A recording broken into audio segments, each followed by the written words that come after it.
सुनो क्या कहता हूं, सारे दशमांश। अब वो चुनाव दे रहा है, क्या करो, तुम सारी बातों को करने के लिए सक्षम हो जाओ। क्या बोलते हैं वो बन, सारी बातों दशमांश भंडार में ले आओ। क्या ले आओ, कितने, सारे, कितने, कितने, सारे। इसको अंडरलाइन कर लो, सारे मतलब, इसका मतलब ये नहीं है कि आपके पास जो आप कर तो कुछ और रहे हैं, इनकम कुछ और है, और आप परमेश्वर को देने के लिए आप कुछ और आते हैं। यही कैलकुलेटिव माइंड जो है आपको परमेश्वर की बहुतायत को लेने नहीं देता। मैं इसको कंफर्म करूंगा वर्ड से, राइट, ये वचन के साथ रहिए। सारे दशमांश क्या करो, मेरे पास ले आओ। इसमें नहीं लिखा है तुम पास्टर के पास ले आओ, लिखा है क्या, लिखा है क्या, हेलो, सारे दशमांश भंडार में ले आओ। क्यों ले आओ, कि मेरे भवन में भोजन वस्तु रहे, और सेनाओं का यहोवा यह कहता रहे कि ऐसा करके मुझे परखो कि मैं आकाश के झरोखे तुम्हारे लिए खोलकर तुम्हारे ऊपर अपरंपार आशीष की वर्षा करता हूं कि नहीं। हालेलुया। उसने कहा तुम एक कदम तो बढ़ाओ, ले तो आओ, तुम ले आओ, मैं प्रूव करूंगा कि मैं यहोवा हूं। तुम ले आओ, तुम्हारा बीज मेरे हाथ में तो दे दो, फसल तुम्हारे घर में पहुंचा दूंगा। तुम ले तो आओ, परख कर तो देखो मैं करने में सक्षम हूं या नहीं। तुम्हारी कैलकुलेशन फेल हो सकती है, पर मेरी कैलकुलेशन फेल नहीं होगी। उसने कहा तुम मुझको ये करके परख कर देख लो कि मैं तुम्हारे लिए आकाश के झरोखे खोलकर अपरंपार आशीष देता हूं या नहीं। हालेलुया।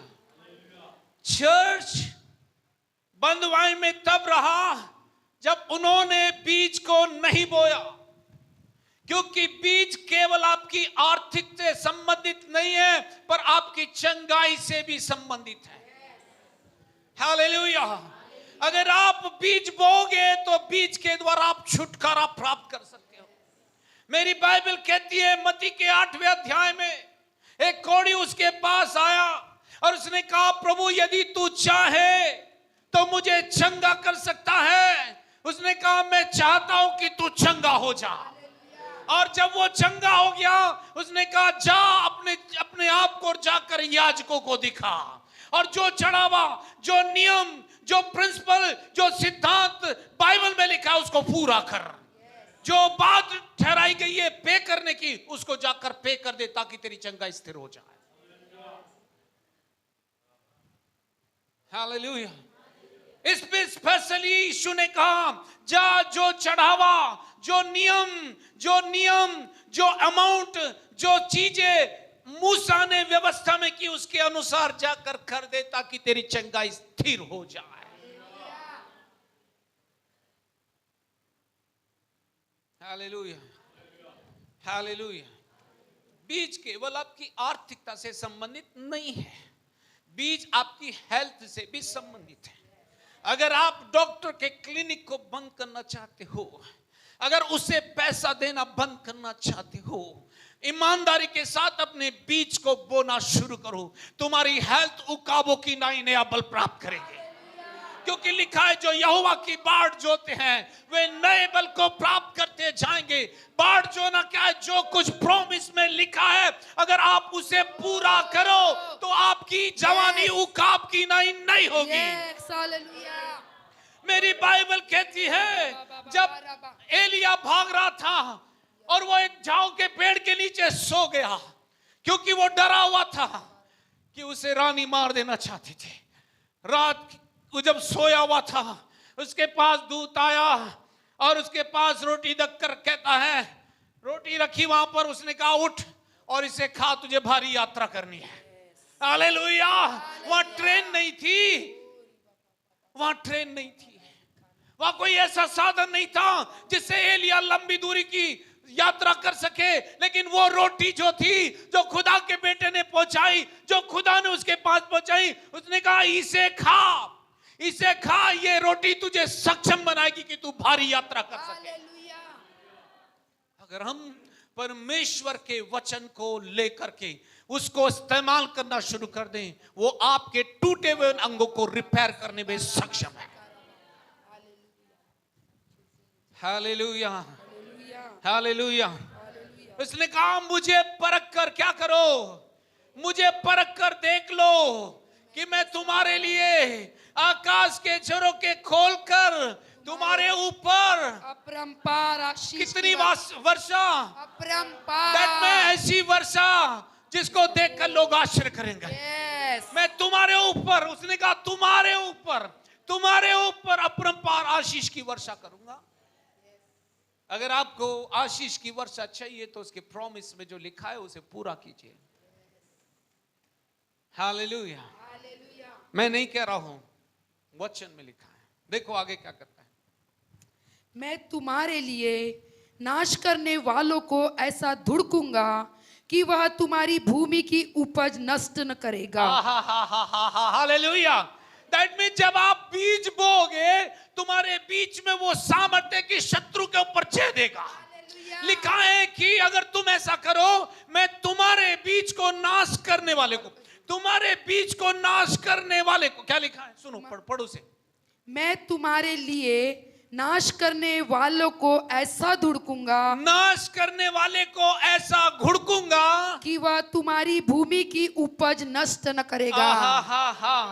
ओ जब तुम बीज बो दोगे, परमेश्वर तुम्हारे लिए खड़ा होकर के उस नुकसान पहुंचाने वाले को घुड़क देगा। हालेलुया। और तुम्हारी उपज कभी भी नाश नहीं होगी, तुम्हारी दाखलता के फल कच्चे नहीं गिरेंगे। ये वचन कहता है। मैं गरीबी नहीं देखूंगा यार, गरीबी मेरा बिजनेस नहीं है, क्योंकि ये मेरे पिता का बिजनेस नहीं था। जब मैं परमेश्वर की संतान हूं तो जो उसके वचन में लिखा वो मेरे साथ होगा। Yes amen, hallelujah. हालेलुया। क्योंकि वचन मुझसे प्रॉमिस करता है, अगर मैं परमेश्वर की संतान हूं और मैं नई सृष्टि हूं तो जो कुछ बाइबल में लिखा वो मेरे लिए है।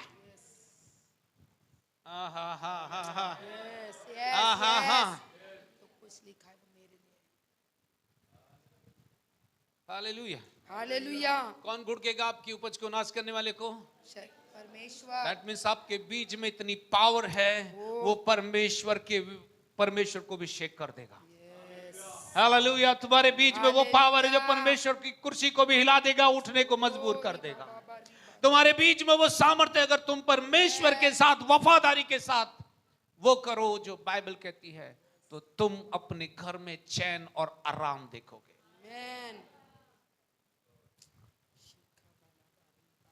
राई के दाने के बराबर बोलता है तेरा फेथ, तेरा विश्वास राई के दाने के बराबर हो, और तू इस पहाड़ से कह दे उखड़ जा, तो क्या होगा? उखड़ जाएगा। कब? तेरे विश्वास तो कह दे। अगर तुम्हारा विश्वास राई के दाने के बराबर परमेश्वर के वचन पर होगा, तो वचन तुम्हें एक्साइट कर देगा कि तुम उस पहाड़ को आदेश दे सको और वो चला जाए निकल।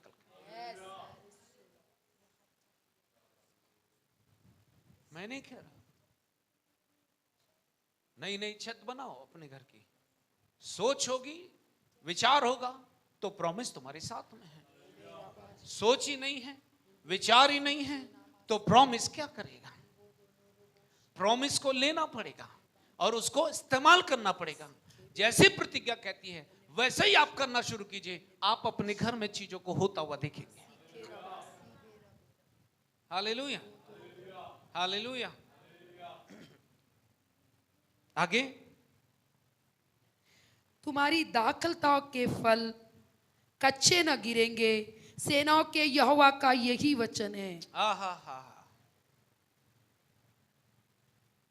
आपकी जनरेशन में कभी भी ऐसा नहीं होगा। अगर आप परमेश्वर की प्रतिज्ञा को पूरा करने लगो, तो आपके घर में कभी भी आपके बच्चों के साथ हानि नहीं होगी। हालेलुया, हानि कब होती है? जब हम परमेश्वर के वचन को अनदेखा करते हैं, खास तौर से आर्थिकता के विषय में। हम सब जगह विश्वास कर लेते हैं, लेकिन फाइनेंस में हम विश्वास नहीं करते। अगर परमेश्वर आपको उपज दे दे कि आप लाख रुपए पर मंथ कमाओ, तो 10,000 देने की हिम्मत रहनी चाहिए, 11,000 देने की हिम्मत रहनी चाहिए।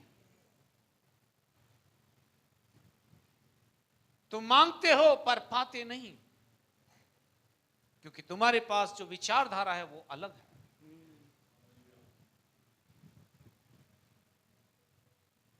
हालेलुया। तुम कैलकुलेटिव माइंड हो और शत्रु तुमसे ऐसा करवाता है ताकि तुम बीज ना बो पाओ, और बीज बोगे तो आत्माएं आएंगी, परमेश्वर का काम दूर दूर तक जाएगा। दोस्तों, ये बीज का ही कमाल है कि उत्तर प्रदेश के अंदर गांव के बीच में लोग उद्धार पा रहे, परमेश्वर के पुत्र को जान रहे, उद्धार पा रहे। ये वही बीज है जो आपने बोया है, ये वही बीज है जिसकी फसल आप देख रहे हो।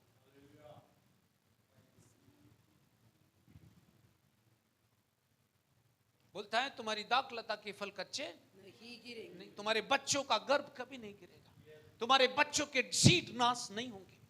ये सेनाओं के परमेश्वर यहोवा का वचन है। दैट मीन्स वो उन्हें अंदर से हील करके रखेगा, उन्हें बाहर से हील करके रखेगा। वो लोगों को बता देगा ये चुना हुआ वंश है। हालेलुया। नेक्स्ट पद। तब सारी जातियां तुमको धन्य कहेगी, क्योंकि तुम्हारा देश मनोहर देश होगा। सेनाओं के यहोवा का यही वचन है। Hallelujah church. सारी जातियां किसको धन्य कहेंगी? हाँ, आपने सुना नहीं? सारी जाति किसको धन्य कहेंगी? मुझे धन्य कहेंगी, क्योंकि मेरा देश मनोहर देश होगा। और यही परमेश्वर का वचन है। Hallelujah, praise the Lord. पति भी कमाता है, पत्नी भी कमाती है, लेकिन हमारी जेब से निकलता वही है। आपको एक घटना बताता हूं मैं, बाइबल में आइए। पहला मर्डर बाइबल में हुआ है, right? That is a separate thing, but मैं एक शेयर कर रहा हूं, मुझे ऐसी मेरे हार्ट में लाया गया। केन और हाबिल दोनों अपनी अपनी भेंट लेकर आते हैं, राइट? उसका प्रकाशन मेरे पास है, लेकिन मैं थोड़ा सा ही उसे शेयर करूंगा। केन की भेंट को परमेश्वर ग्रहण नहीं करता, हाबिल की भेंट को ग्रहण करता है। क्यों?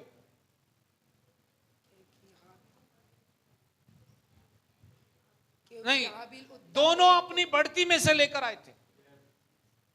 हाबिल उत्तम भेंट में से, हाबिल उत्तम भेंट देता है, लेकिन केन जो है अपनी भूमि की उपज में से कुछ भाग लेकर आता है, पर वो कुछ का मतलब वहां कुछ भी नहीं है।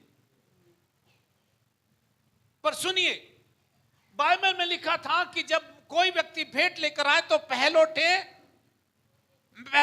मेमने ओ परमेश्वर किसकी मांग कर रहा था? पहलोटे बच्चे भेंट चढ़ाए, भेंट पहलोटे बच्चों की, वो कुछ की नहीं। तो केन जो था वो ब्लडलेस, रक्त रहित, खून रहित भेंट परमेश्वर के पास लेकर आया, इसलिए परमेश्वर ने उसे ग्रहण नहीं किया। जबकि कमांडेड था। और हाबिल जो था वो मेमनों के पहलोटे मेमने लेकर आया। दैट मीन्स वो खून की भेंट उसके पास लेकर आया था, इसलिए परमेश्वर ने उसकी भेंट को ग्रहण किया। लेकिन केन की भेंट को ग्रहण नहीं किया, क्योंकि वो ब्लडलेस लेकर आया था। जो कमांडेड थी वो भेंट परमेश्वर के पास नहीं लाया।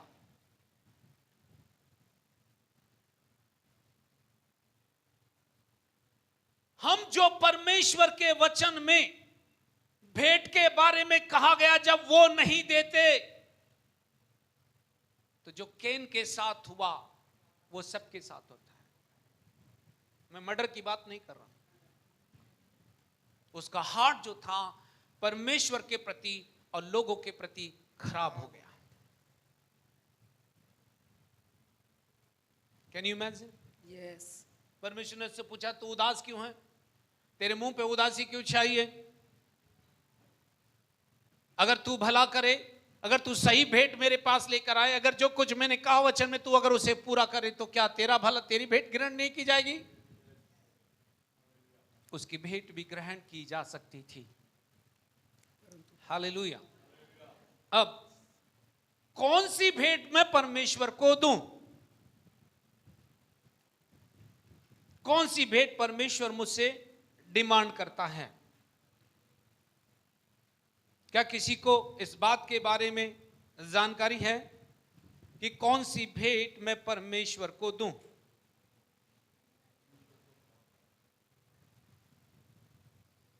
कौन सी भेंट परमेश्वर को भावती है?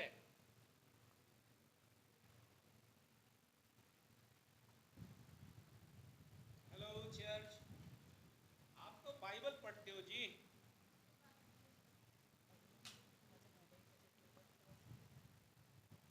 चलो, आपको नहीं पता, हम इस बात को देखेंगे, ठीक है? नीति वचन की किताब उसका 3रा अध्याय और उसके 9 पद को हम पढ़ेंगे। कौन सी भेंट परमेश्वर को ग्रहण योग्य है? वो कौन सी भेंट की डिमांड करता है? अपनी संपत्ति के द्वारा। सुनो क्या लिखा है, इधर इधर देखिए, इधर देखिए, बाइबल में देखिए।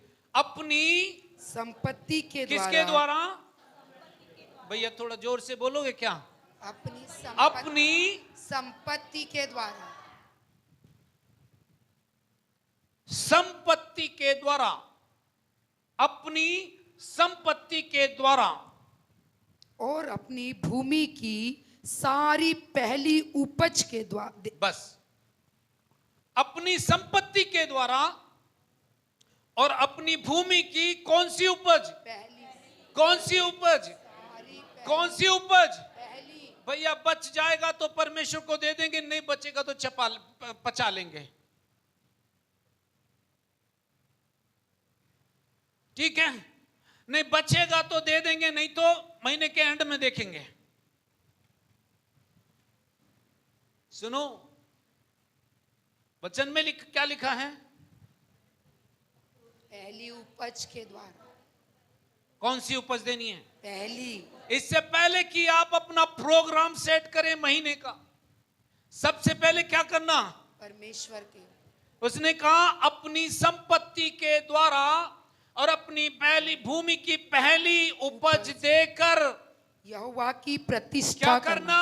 यहोवा की प्रतिष्ठा करना, उसका ऑनर करना, क्योंकि तेरी पहली भेंट को लेकर के वो ऑनर पाता है। हालेलुया। जब हम परमेश्वर को डे फर्स्ट में ही करते हैं कि भाई इससे पहले कि मैं अपना प्रोग्राम बनाऊं या मेरे खर्चे निकालूं, मैं सबसे पहले परमेश्वर को दे दूं, और जब परमेश्वर को मैं दे दूंगा मेरे खत्ते जो हैं, क्या होगा अगर मैं ऐसा करूं? मेरे खत्ते भरे रहेंगे। सुनो वचन में क्या लिखा है, सुनो। इस प्रकार अगर मैं क्या करूं, अगर ऐसा हो जाए, अगर मैं पहला भाग दे दूं, अपनी संपत्ति देकर परमेश्वर की प्रतिष्ठा करूं तो क्या होगा? इस प्रकार तेरे खत्ते भरे पूरे रहेंगे। किसके? मेरे खत्ते भरे पूरे रहेंगे, और मेरे रसकुंडों से नया दाख मधु उमड़ता रहेगा। अब मुझे बताओ भैया, क्या ये प्रॉमिस है कि नहीं है? यस। ये प्रिंसिपल के अधीन है। अगर आप भूमि के नियम को तोड़ दोगे, बीज को नहीं बोगे तो फसल आने वाली नहीं है। जब आप परमेश्वर को देते हो तो आप अपने बीज को परमेश्वर के राज्य में प्लांट करते हो, बो देते हो। जब आप परमेश्वर के राज्य में बो देते हो तो परमेश्वर के राज्य की फसल आपको दी जाती है। हालेलुया। पास्टर जी, ऐसा लगता है कि आप हमारी जेब पर हाथ डालो। मैं नहीं डाल रहा हूं, आपकी जेब आपको मुबारक हो, खाली रखना है रखिए, पर मैं तो भरी रखूंगा। क्यों? क्योंकि जो कमांड है उसे मैं पूरा करूंगा। Hallelujah, hallelujah. हालेलुया। आप करके देख लो, कभी भी आपको हॉस्पिटल में एडमिट होने की आवश्यकता नहीं पड़ेगी। कोई भी वायरस जो इस देश में घूम रहा है वो हमें अफेक्ट नहीं करेगा। किसको अफेक्ट करेगा? चोर को। किसको अफेक्ट करेगा वो? जब आपके पास बड़ी नीड आए, जब आपके पास बड़ी जरूरत आएगी, आप चैन के साथ सोएंगे, ना कि ये सोचते हुए आता कुटुन येणार, आता काय करूं, अब कहां से आएगा, क्या कैलकुलेशन करूं। नो, आपको करने की जरूरत, आप चैन से सो जाएंगे। रात को आकर एंजल आपके पास बैग रखकर जा सकता है, क्योंकि परमेश्वर के काम करने का तरीका अलग है। हालेलुया। वो किसी को कमांड कर सकता है, जहां मेरी बेटी को जरूरत है ये बैग ब्रीफकेस उसको देके आ जा, मैं तेरे लिए दूसरा ब्रीफकेस तैयार करता हूं। हालेलुया। वो अच्छा मैनेजमेंट करता है। Praise the Lord. जब आप अपने बीज को दे दोगे, उसमें से कोई भी चींटी भी नहीं चुगने पाएगी, उसमें से एक दाना भी कोई भी इधर से इधर होने नहीं देगा। वो भूमि को भी कमांड करेगा, हे पूरा फ्रूटफुल करना। परमेश्वर को दे दो, परमेश्वर आपका बिजनेस पूरा कर देगा। हालेलुया। क्या सही है? नहीं सही है।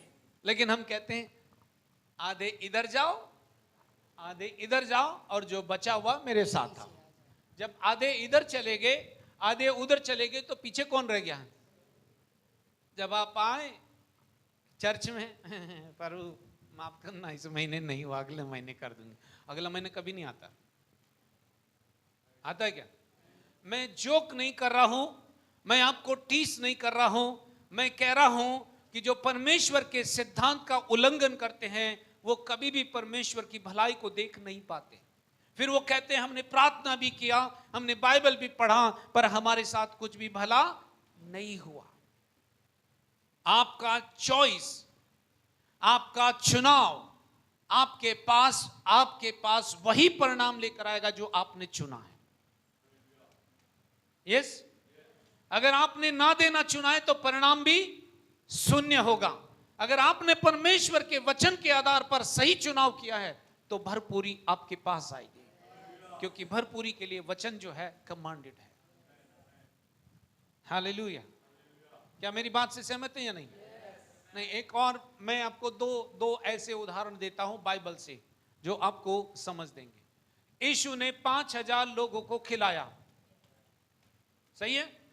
जब भीड़ उसके पीछे आ रही थी तो उनके खिलाने की चिंता किसको हुई? हेलो, लोगों को खिलाने की चिंता किसको हुई? चेलों को नहीं हुई। पढ़ो वहां पर, यूहन्ना की किताब 6 अध्याय में आ जाइए और 5 पद पढ़िए। जब यीशु ने अपनी आंखें उठाकर एक भीड़ को अपने पास आते देखा तो फिलिप्युस से कहा, हम इसके भोजन के लिए कहां से रोटी मोल लाए। बराबर से पढ़िए, उसमें एक वर्ड जो है इधर से उधर हो गया है। जब यीशु ने अपनी आंखें उठाकर एक बड़ी भीड़ को अपने पास आते देखा तो फिलिप्युस से कहा, हम इसके भोजन के लिए, इसके या इनके? इनके भोजन के लिए, इसके फिर रिपीट कैसे? इनके, सॉरी, इनके भोजन के लिए कहां से रोटी मोल लाए। क्योंकि इसके जो है सिंगुलर है और इनके जो है प्लूरल है। स्टेटमेंट चेंज हो रहा। एक बड़ी भीड़ यीशु के पास आ रही है, उसको देख करके किसको चिंता हुई? उनको खिलाने की, यीशु को। यीशु को। तब यीशु चेलों से कहता है कि हम इनके भोजन के लिए क्या करें। अब उनसे पूछ रहा है, जबकि वो जानता था कि उसे क्या करना है। उन्हें टेस्ट कर रहा है क्या उनका फेथ बूस्ट अप हुआ कि नहीं। वो उनके फेथ को देखना चाहता था कि फिलिप्पुस से इसलिए कहा कि इसका फेथ किस ओर जाता है। उसके बाद क्या हुआ? छठे पद को देखिए, उसमें साफ लिखा है, उसने यह बात उसे परखने के लिए कही, क्योंकि वह आप जानता था कि वह क्या करेगा। हालेलुया। यीशु को पता था कि वो क्या करने वाला है। पर मैं आपको नोटिस जो कराना चाहता हूं, सुनिए, ये प्रकाशन है जो अभी अभी मेरे पास आत्मा के द्वारा आया है। 5,000 लोग हैं और उनकी थैली में भी उतना पैसा नहीं है जिससे वो भोजन खरीद सके। लेकिन क्या हुआ? उनके बीच में एक लड़का मौजूद है। यस, एक लड़का उनके बीच में मौजूद है। शायद उसे अपने खाने की चिंता रही होगी, इसलिए वो भोजन अपने साथ लेकर आया। मैं यीशु के पीछे तो चल रहा हूं, रात हो गई, वहां कुछ खाने को नहीं मिला, तो मस्त मैं इनको खा सकता हूं, राइट? जब ये सब वाकया चल रहा था और सब कुछ हो गया, सब निराशा से भर गए, उसके बाद एक चेला कहता है, प्रभु हमारे बीच में एक लड़का है, हमारे बीच में एक लड़का है जिसके पास 5 रोटी और 2 मछली। यस, जिसके पास 5 रोटी 2 मछली, राइट? उसने कहा भीड़ को तुम क्या करो, बैठा दो, और उसने कहा इनको मेरे पास ले आओ। अब सुनो इधर, अटेंशन, जितने लोग बाइबल में देख रहे हैं सुनो, इधर इधर इधर इधर अटेंशन दो मेरे को। यीशु ने 5,000 लोगों को तृप्त किया और वहां 12 टोकरे भी भरकर उठाए, राइट? उठाए कि नहीं? मुझे एक बात बताइए, अगर वो लड़का अपना बीज यीशु के हाथ में नहीं देता तो क्या 5,000 लोग तृप्त हो सकते थे? जब तक उसने अपने बीज को उन लोगों के भोजन के लिए नहीं दिया, तब तक यीशु ने कुछ भी मल्टीप्लाई नहीं किया। जब तक आप अपने बीज को यीशु के हाथ में नहीं दोगे, आपके पास बहुगुणित होकर कभी भी आने वाला। बीज को खाकर मत बैठो, उसमें आत्माओं का उद्धार छिपा हुआ है, क्योंकि लिखा है बीज में जीवन है। जब तुम इसे बो दोगे, तुम बीज को कमांड करते हो जाकर हजारों आत्माएं लेकर आ। जब बीज को नहीं बोते हो, तुम आत्माओं के उद्धार को रोक लेते हो।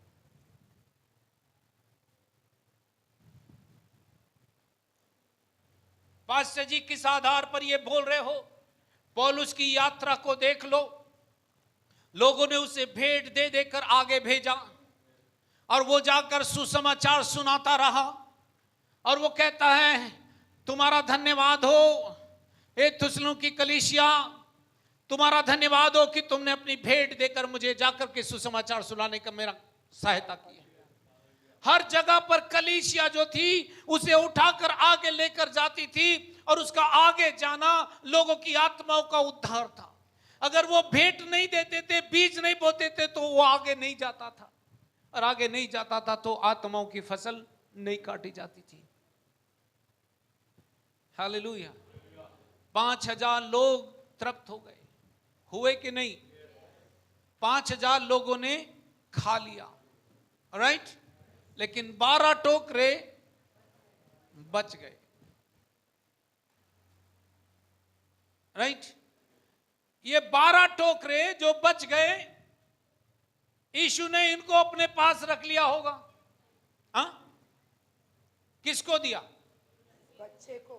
क्यों दिया? उसने बोया। देखो, अगर बीज बोने वाले को 12 टोकरे भरे मिल सकते हैं, तो आपके बारे में क्या?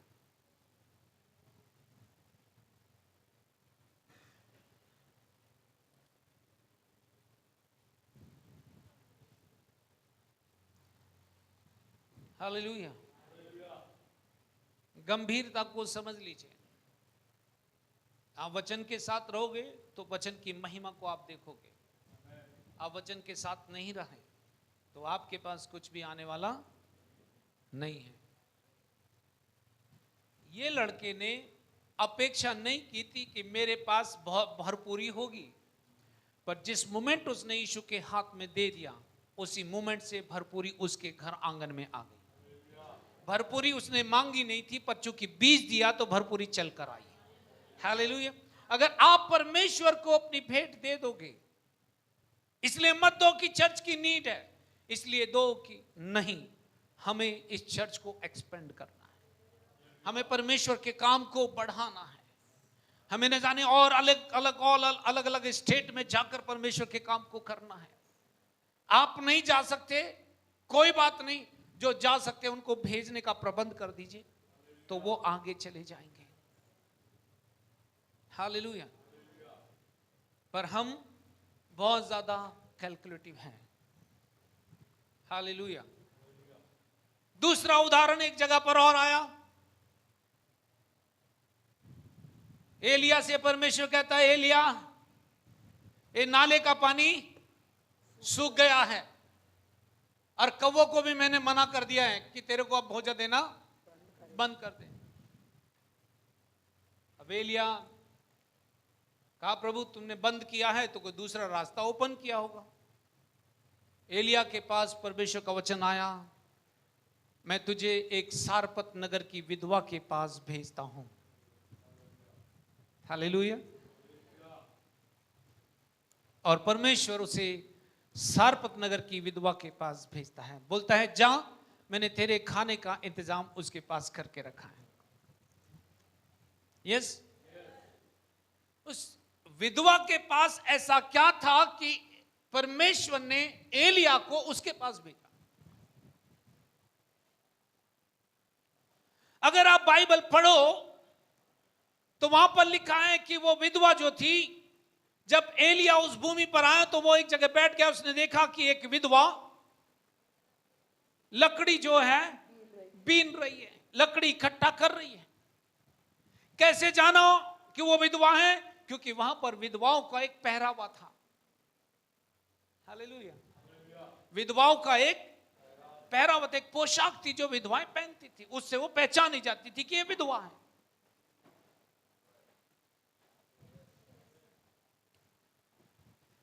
एलिया ने कहा, जा मेरे लिए पात्र में थोड़ा जल ले आ।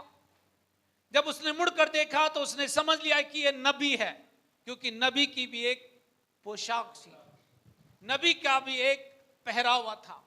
उसने समझ लिया यह खुदा का नबी है, और वो उसकी कमांड के अनुसार पानी लेने चली। वो जा ही रही थी, उससे कहा, सुन, एक टुकड़ा रोटी भी अपने हाथ में लेती आना। और यही गंभीर था। उसने कहा, तेरे परमेश्वर की शपथ, यहोवा के जीवन की शपथ, मेरे घर में एक रोटी टुकड़ा नहीं है। सुन, मेरे घर में मुट्ठी भर आटा है और एक कुप्पी तेल है, और मैं लकड़ी बीन कर लेकर जाती हूं कि मैं और मेरा बेटा, मैं उसे जाकर बनाऊं, मैं और बेटा, मेरा बेटा खाएं और हम मर जाएं। वो किसका इंतजार कर रही थी? किसका? मरने का, मौत का इंतजार कर रही थी। एलिया ने कहा, अच्छा जा, अपने वचन के अनुसार कर, पर पहला टुकड़ा मेरे पास लेकर आ, क्योंकि सेनाओं का यहोवा यह कहता है कि जब ते आकाश से वर्षा ना होगी, भूमि उपज ना देगी, तब तक ना तो तेरे घड़े का आटा खत्म होगा, ना तेरी कुप्पी का तेल खत्म होगा। इसका मतलब है कि उस महिला ने, अगर उसका आटा नहीं खत्म होना चाहिए, उसकी कुप्पी का तेल खत्म नहीं होना चाहिए, तो उसने क्या कहा, तू एक टुकड़ा पहला भाग लाकर मुझे दे दे, परमेश्वर इसी भाग से तेरे कुप्पी के तेल को मल्टीप्लाई करेगा, तेरे घड़े के आटे को मल्टीप्लाई करेगा। जब उस महिला ने उत्तम भाग, पहला भाग उस नबी को दे दिया, जैसे उसने नबी के हाथ में लेकर दिया, उसी समय घड़ा भरना शुरू हो गया। सुनो, परमेश्वर के कार्य करने का तरीका बिल्कुल अलग है। कमी घटी तब आती है जब हम परमेश्वर के लिए कैलकुलेटिव हो जाते हैं। अगर हम परमेश्वर के पास उत्तम भेंट लेकर आए तो परमेश्वर हमारे लिए आकाश के झरोखे खोलकर हमें अपरंपार आशीष देगा ही।